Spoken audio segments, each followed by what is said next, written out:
Ega nuti lona romo shura kana dramane kese to gora turre. Ega media kana stadium kana ga kana wode ti toranu kennu satif. Maka kenya fi magara mi dinagale to maul fal. Agale to. Kenen te kenya wal mano bilisum maado. Ayega itana opulesa sabaka sabu e baka media kana ga sponsor te kenya kese ni jedanu kana. Ustaz Amin Juman Mudiral Sharikatal Juman. Amile na kana fi amile.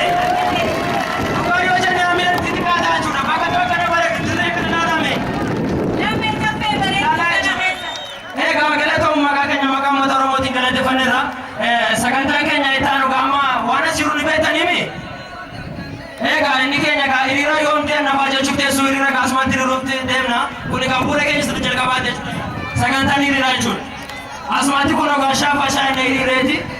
Dhimma keenyaa fi dhimma Oromoo biyya keessa daangaa adda addaa irratti uummata Oromoo dhumaa jiru. Bira dhaabbannaa yoo sagalee keenya dhageettii arganna jenneeti mee akkam jettan? Orisa baadaa fi handhuura Oromiyaa illee walakkaatti.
baay'ee nu boonsa duubatti hin deemnu jajjabaadhaa tokkooma isiniin jennu.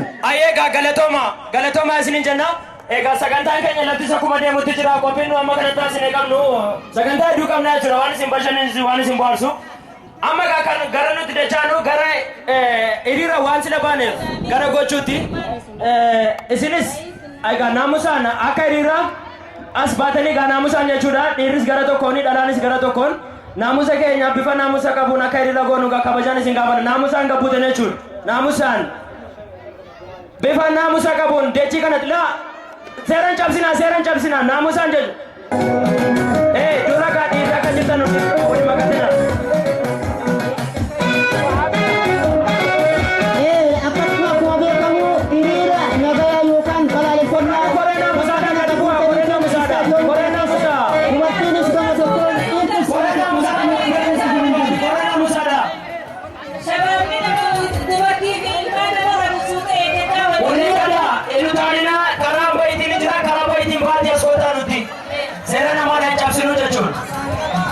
Ijoollee keessanii daa'ima keessanii seeqadhaa dubartoota keenyas.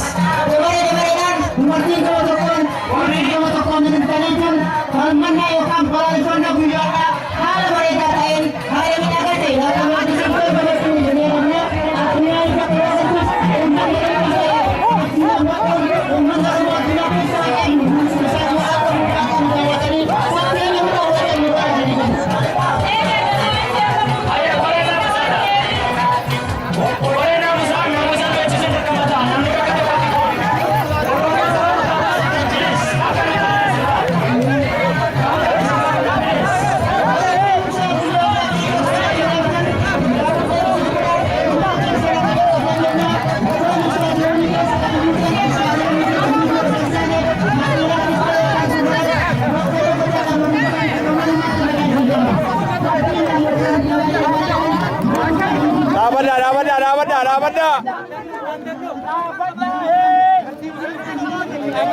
Dapat